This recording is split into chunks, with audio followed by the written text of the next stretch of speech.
অর্পণ বলতে থেকে আমি আরবান।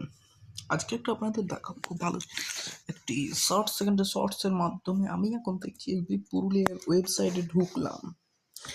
আমি দেখতে পাচ্ছি সিকান্দারের কোনো দায় নেই এখনো পর্যন্ত। আপনাদেরও দেখাচ্ছে স্ক্রিনটা ঘোরাচ্ছি, কিছু পয়েন্ট শুনে ঘোরাচ্ছি, কিছু দেয়নি সিকান্দার। আমি সাইন ইনও করে নিলাম, সাইন ইন করার পর এসবি সাইন ইন করে নিলাম, তাও দেয়নি।